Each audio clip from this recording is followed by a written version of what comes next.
All right, if Kyle Shanahan is to be believed, we may not see Trey Lance again this season. So we thought, let's take a look at how he performed against Arizona, because this was a game that was there for the taking. In some ways, because of Trey Lance. In some ways, not because of Trey Lance. But overall, the offense moved into Arizona territory on all but one drive. And we're going to take a look at exactly how Trey Lance did it, what really cost him, and ultimately how he played in his first start and his first extended action. There are three buckets that we'll be taking a look at: how Lance performed in rhythm, how he performed basically with just in rhythm but didn't get really through what he needed to, and how things were off target for him, as well as some second chance opportunities as the final bucket. And we're going to focus on Lance as a passer. We've talked a lot about the quarterback run game and what he can bring to the quarterback run game, but really where Lance is going to need to improve, and really what's going to make him a really, really good quarterback, is how he performs throwing the football. So that's going to be the focus of today's breakdown. And the first play that we've got for you is going to be what he does in rhythm. Beautiful, beautiful throw out to Ayuk on a throw that Jimmy Garoppolo ain't making. Yeah, so we can kind of see the setup here, right? We get a little bit of motion. We end up with a 4x1 down to the bottom. But yeah, really, this is ultimately a quick game throw. I mean, this is, as you can see from the marker on the sideline there, this is a third down play, third and short. And we get to see him really just take a nice quick drop, get the ball out of his hand in rhythm. There's not a lot of extra motion there.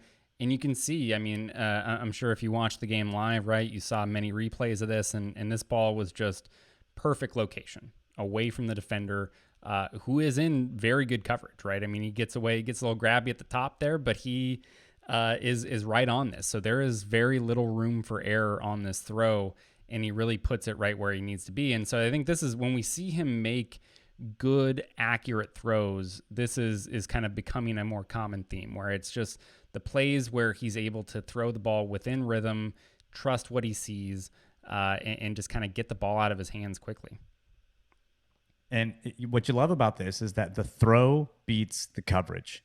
I mean, it's one of those plays that you see really, really good quarterbacks make, where it's like, man, it's a back shoulder throw to DeAndre Hopkins or to Devontae Adams. And it's like, this is in a spot where only the wide receiver or the sideline is going to catch it. Yep. And so if he misses, it's going to miss in a position where it's not going to hurt you. But in this case, Ayuk does wonderful things. You end up getting the first down. And this is how an offense beats the defense, by having a good quarterback with an accurate football out to a wide receiver who can catch it. He does it again in the fourth quarter. In this case, though, it's a throw to Mohamed Sanu. It's another throw where Lance is in rhythm. He knows exactly where to go with the ball, and he gets it there really, really quickly.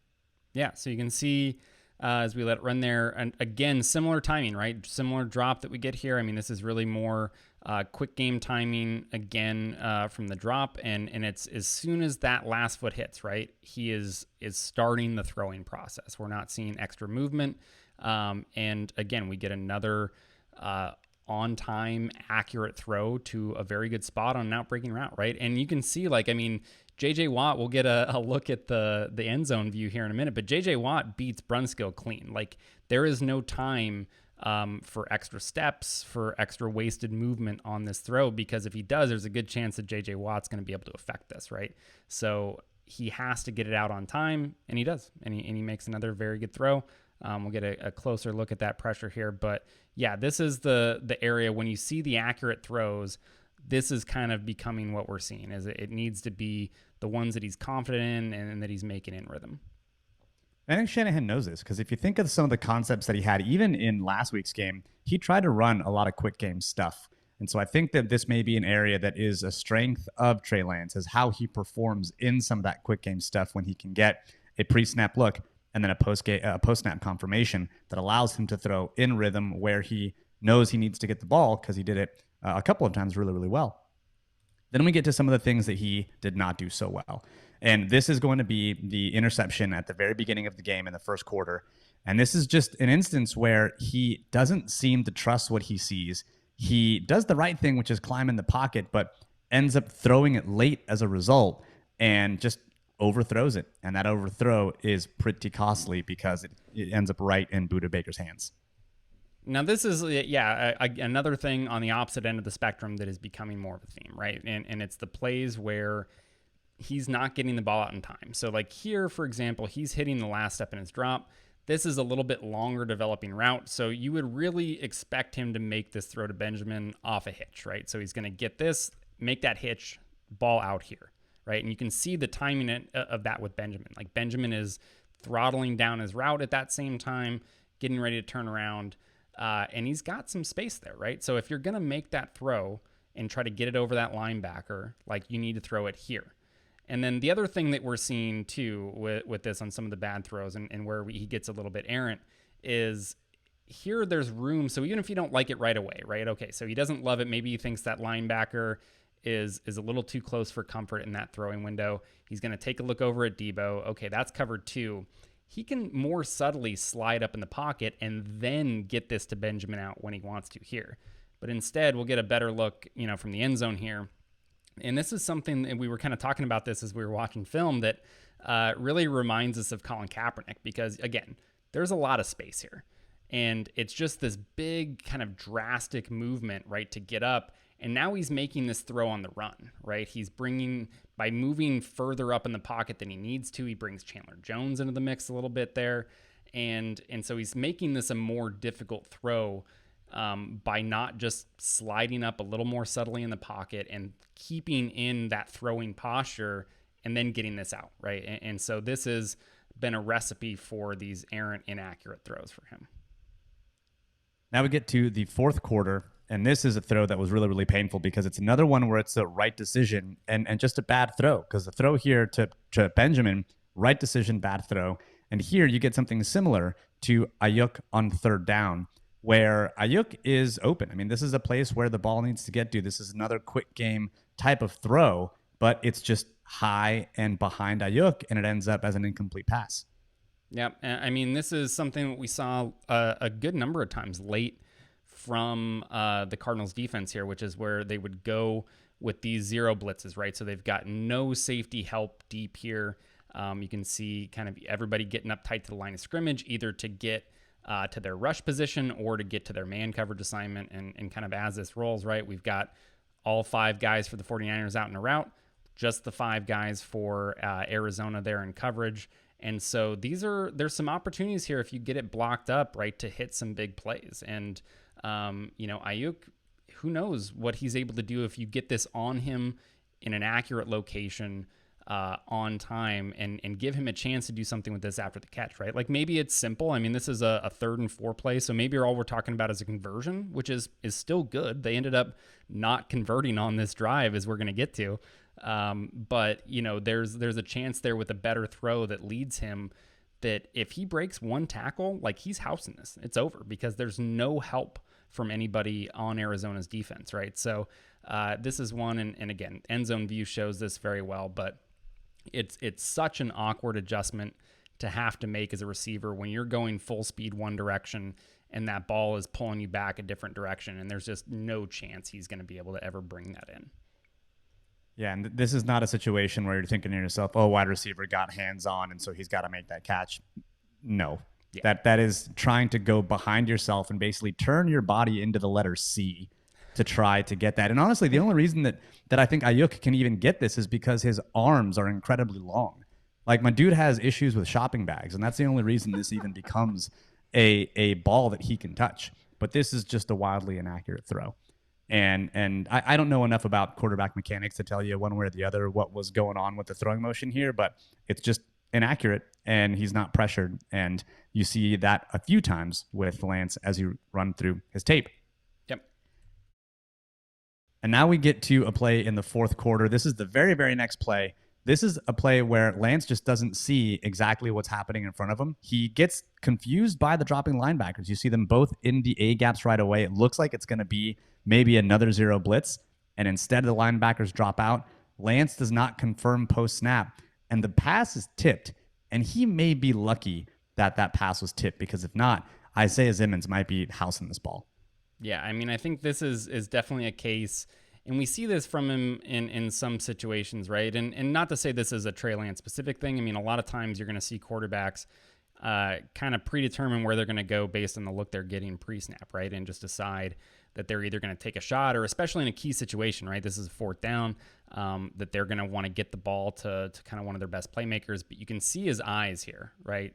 Eyes left, they stay left. They're on Debo the entire time, and just never sees, Simmons dropping out here. And I mean, he gets really lucky, I think, that Watt knocks this down because Simmons is getting underneath this. And there's just really if we kind of go back here too and get another look from the sideline, I just don't think there's any window to fit this in. Like, it's going to be very, very difficult to squeeze that in there. And maybe he does it, but I think odds are not in his favor right here. Like, Simmons is got a good amount of depth here. Like, he's tracking the ball. Like, he's aware of what's going on, right? You're not catching a linebacker that's kind of unaware and hasn't located the receiver or anything like that. So I think this is one where most of the issues, right, that we've seen from Lance, I feel like are largely accuracy related.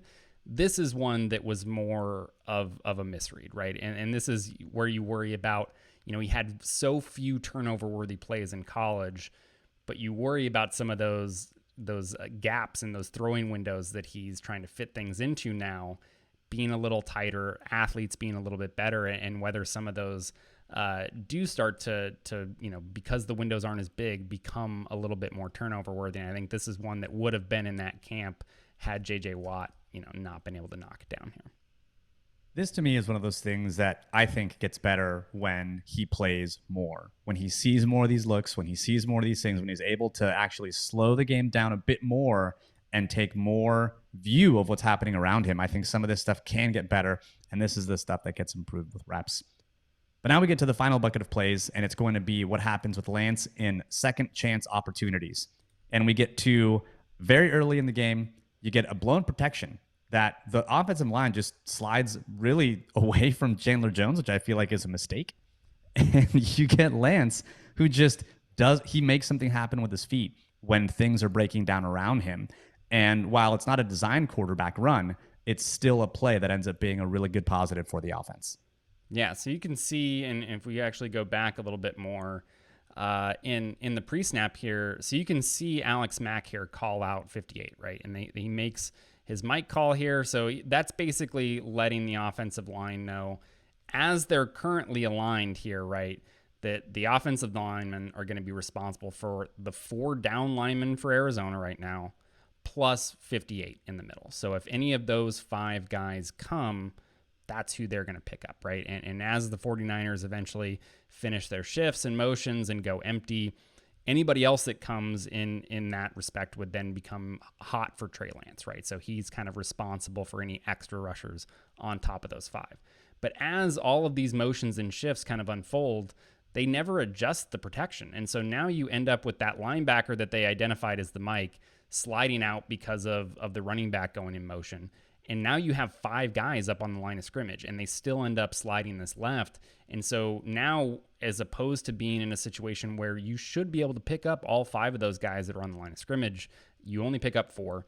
One of them gets beat badly, and then you get 2 basically free rushers here, right? You get a better look at it from the end zone view. But you can see they just never make the adjustment as Arizona shifts. And you get Brunskill that's getting beat quickly, but you got 2 over there. Even if he's able to do a better job, you've got 2 trying to block 3. Somebody's coming free on that, right? And so this is all Trey Lance taking advantage of really what seems to be a mistake from the protection standpoint, and still getting a positive play and a first down for your offense, right? This is something that would have, at best case, maybe Jimmy Garoppolo finds a good throwaway to find a receiver's feet to throw this at, right? And you get away with an incompletion. But probably, I mean that in a good way, right? Like just a throw it away, because you can't throw it away out of bounds from the pocket. So you just kind of you dirt it at somebody's feet. Even when you're being nice to Jimmy Garoppolo, you're being mean to Jimmy Garoppolo. I love it. It's a double-edged sword. That wasn't mean at all. That's fine. Anyway, yeah. So you see, obviously Lance able to create something there that Jimmy would not have been able to. And now you get to another play where it's going to be a similar type of symptom where he's not seeing and not trusting what he's seeing. And this time, though, it's because he's doing it on the run. So this play is going to take advantage of, try to take advantage of Travis Benjamin's speed to get that override underneath it. Nothing is there initially. And then Lance does what Lance does. He breaks out of the pocket, and then there's a window there to throw it to Benjamin on a scramble drill, and he just doesn't let it rip. And by the time he does, it's already too late, and it's also inaccurate. Yeah, so you get a couple good looks at it here. And so, right, they basically, I mean, this is a staple play action concept for them, right, where they're getting somebody deep on a vertical route, an over route underneath it. Ideally, they really want to be able to hit, Debo on this is I think the one that they're going to basically look to the majority of the time, right? But he's well covered. I mean, you get the safety that comes there, 34, picks that up well, is right there. The other safety drops off and is in position to help. So he really has nowhere to throw this, right? Corners over the top of Benjamin. Even the check down here at the bottom, right? Dwelly, he's got a linebacker that's right there ready to come up and make that tackle. So Lance has to go into kind of freelance mode, right? And he does a good job of escaping, finding a little bit of space. And here he breaks out into the open and he's ready to throw. And Benjamin is open. I mean, those guys are 5+ yards away from him. This is the time to let it go. But he doesn't trust it, holds it. And then at that point, Watt is closing on him, is able to get the hit. I mean, we'll get a better look here. But yeah, he just gives Watt time to close and also gives those defensive backs time to close as well, right? And so he turns what really should be a relatively easy-ish, I mean, as easy as a throw this distance can be because it's open. If he makes the throw here, he doesn't have anybody that's on him that can affect the throw or hit his arm or anything like that. And so he needs to get it out here. But just, doesn't like it, holds on to it for 2-3 extra steps there, and at that point, it's too late. Yeah, it's almost like I don't know if in this case, I don't think it's that he's not trusting what he's seeing because it's pretty obvious what's happening. But it's almost like he feels like he needs to get everything perfect to get back on platform, and he just like holds it just a little bit too long, unnecessarily so. Whereas, you saw the interception. He was like basically running and like mid-stride and still launched that ball. If he would have done something similar on this one, I think maybe he ends up completing it as long as he doesn't throw it over Benjamin's head. But then you get to the last play in the series, and this is another off-schedule play, but this is a scramble drill where he throws just one hell of a pass to Deebo Samuel, another throw where the throw beats the coverage. Right. So we're going to see, I think we see some themes here on both sides, right? A lot of things that we've talked about that you get in this play. And I think for starters, you see him even when things don't go well, still make something happen, right? You get a great throw here, and we'll get a quick look at kind of the ball location on this from the end zone view. But yeah, you can see him put this up and away from the defender, on the move, just a very good, difficult throw. To keep that away from the defender and put it in a spot that only Deebo can get, right? But as we go back to the sideline view here, I mean, this is another one where it just doesn't look like he's comfortable, right? He can make this throw earlier and have it be an easier throw if he gets this out on time. So similar to the timing on one of the plays we were talking about before, where basically longer developing route, he wants to get this off the hitch, right? So you get last step of his drop there.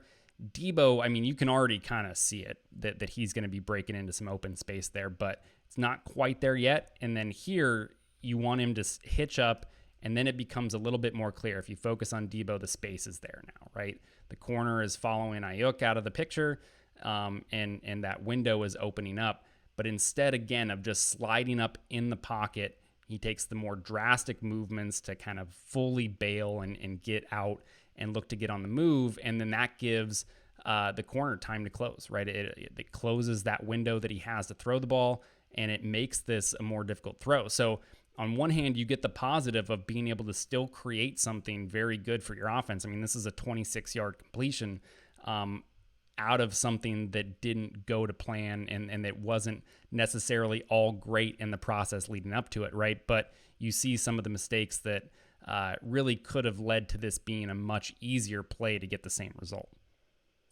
Yeah, and I think here you see the tackles do exactly what they want to do, right? You see McGlinchey push Chandler Jones wide, and when you see him push him wide, that's what the quarterback is going to do, just take a couple steps up. Yep. And he's not really getting a ton of pressure in the middle. You see the middle holding up in the pocket. But yeah, it's those big drastic moves. It's that big, I'm going to go ahead and run. That makes it a little bit more difficult, but still good on him for completing that really, really difficult throw. And for those tracking at home, this was one of Trey Lance's two big time throws. That is two more than PFF has charted for Jimmy Garoppolo's entire season to date. And when you look at what Trey Lance has done so far, I mean, Trey Lance had two big time throws this week. His average depth of target was 10 yards downfield, quite a bit farther downfield than you have for Jimmy Garoppolo. This offense already feels fundamentally different with Trey Lance under center. And while, I mean, look, they only scored 10 points. They were, maybe a couple of inches away from scoring 17. This was a defensive struggle, but you already saw the excitement that Trey Lance can build on. You saw also some of the things that he did poorly that he can build on.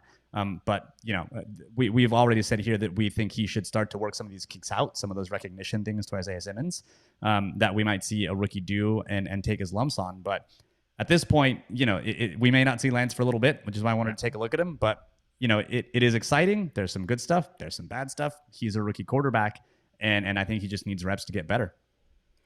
Right. I mean, at this point, I think, if you're watching this, right, if you're already a Patreon subscriber, I think our thoughts on this and why we feel like he should be in there. But you just hope that we find a way to get him back on the field at some point this year, because, yeah, he does need the reps. And whether that's, I mean, unfortunately, it's I think, only bad things that can happen that lead to him getting significant playing time, right? I think it's either Jimmy Garoppolo getting hurt again and just being removed from the picture, or it's the 49ers doing poorly even with Jimmy in there and losing games and working themselves out of the playoff picture, right? And once they get eliminated, at that point, you got to kind of turn the keys over to the young guy and let him go. And we obviously don't want either of those things to happen, right? We don't want injury on anybody. We don't want the 49ers to be out of the playoffs, but I think, what we've seen from him so far is about what we could expect based on his college tape. And the only way that we're going to see some of these things gel together and get more consistent, and for him to have a chance to kind of iron out some of these areas, especially in terms of the timing and the rhythm elements of his game, like, it's going to come with time and reps and experience. And he just needs to be on the field right now to get that. Yeah, so overall, it was definitely a game from a rookie quarterback. Did some wonderful things, did some things that, make you excited about the type of player that Trey Lance is. Also made some kind of boneheaded mistakes, or some mistakes where you're like, that's not great. You need to stop doing that. And I mean, it is, it's a rookie playing football, and a rookie that went from FCS straight to the NFL and didn't play a game in a long time. So that's where Trey Lance is in his development so far. And again, it's bittersweet, right? Hope he gets more reps, but ultimately hope it doesn't come at the expense of playoffs or anyone's tender limbs. Well, that does it for this week's Patreon video. Thanks for buying us a beer. Thanks for tuning in. And as always, go Niners.